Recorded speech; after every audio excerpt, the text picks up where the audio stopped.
When you look at twice, Just to make it feel important. doesn't matter to me. Yes. The microphone. It's not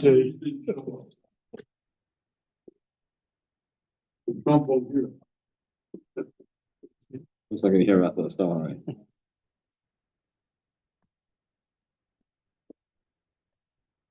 Okay. Recording. Yes. Record. Okay, Erev Tov, everyone. So we started discussing a little bit about slichot.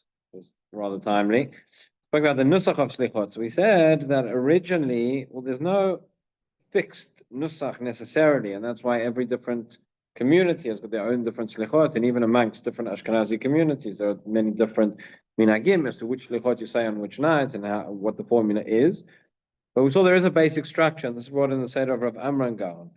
Right, so we said, we start off with Ashrei, which is praise, and after that we have the half Kaddish, and then we have this collection of psukim, beginning with Lecha Hashem Hatzdaka and Poshta Panim, until Shomer Tfilah Dech Kobasar Yavo, etc. Now, I alluded to this, someone say Shabbat. Many people say, we have difficulty understanding the Slichot. It's true that the Piyotim are much harder to understand. The psukim are pretty straightforward to understand. If you don't understand them, you can look in the translation once, because it's the same psukim every night. So, if one finds it difficult to understand the words of the slichot, I would suggest that you spend more time thinking and concentrating about the psukim, which are the same every night that we say. This is one advantage the Sfardim have over the Ashkenazim, that they say the same set of slichot every single night. So you don't have to, every night we change with a different piyut. So if somehow you understood last night's piyut, you understand tonight's piyut, okay. The Sfardim saying the exact same thing every night of slichot, so they understand what they're saying. But this section we understand. So again, we'll get to it later on. We'll see what happens if a person can't keep up with the Chazan, right? Should I rush through the slichot that I'm saying in order to keep up with the Chazan? Or is it better to stop and concentrate and to think, etc.? This is a question throughout tefillah, right? But we've said many times, the Shulchan Aruch says, Tov me'at tachnunim im kavana, me'abei tachnunim b'li kavana, right? It's better to have fewer supplications. Those words we only know because that's how you translate tachnunim.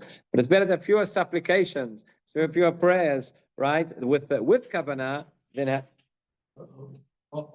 Okay. We can all stay put until we get an actual zakah. If we get one, we go back to the back. Is it open? Someone should just check if the door to the miklat is open. Okay. We'll stay here and we'll carry on learning. And if we get an actual zakah, we'll go down. Everybody's getting at different times.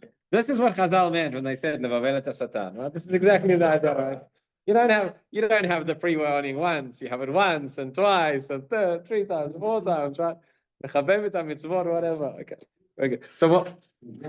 It's confusing me. I don't know about Satan. It's confusing me. Okay. So what did we say in terms of the right? So, Tov me'at tachnunim im kavana me'abei tachnunim bli kavana. Whenever I say this, I mention the very what do we have okay. So I always mention the very sharp kuppah of Rav Hutner, who said Tov me'at tachnunim below kavana me'abei tachnunim below kavana, which is better to say a few without kavana than many without kavana. In any event, so you have it at Psukkah Zimra as well. On a normal weekday, you come to shul.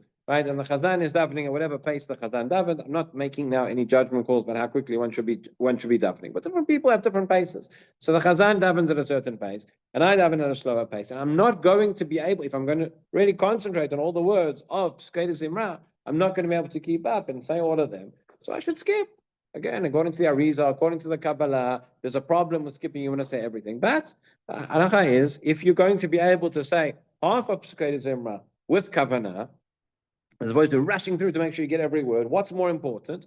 More important to have the kavanah than to rush through and get through every word. So that same thing during slichot. So if I can really concentrate and I can understand even the psukim at the beginning, we'll see in a moment, when we get to the Yud Gimel Midot Rachamim, so there you should stop, you should pause, you should say Yud Gimel Midot Rachamim and the preceding paragraph of Kal Melech, right? You should say that together with the Chazan. And then when that is finished, okay, let's go down to the next line.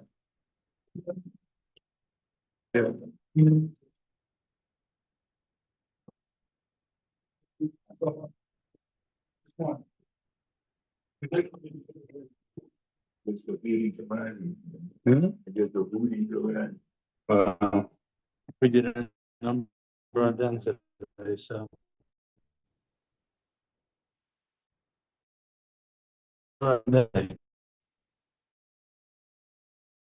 Was.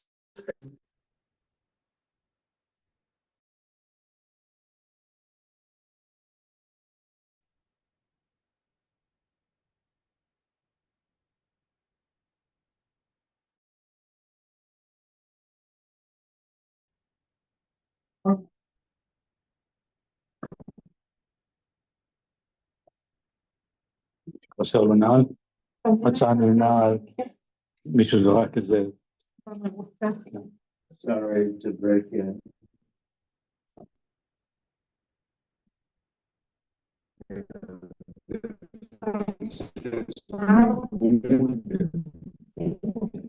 We do. I don't know. We just got warned. No.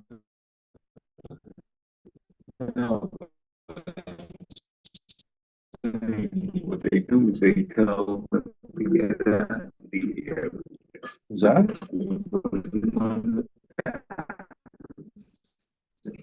and just read that maybe no one.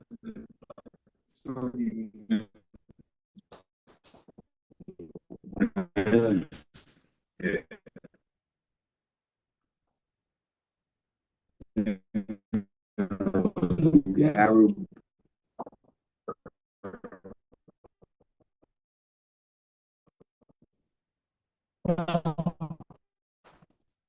We wanna get. Wanna get it, not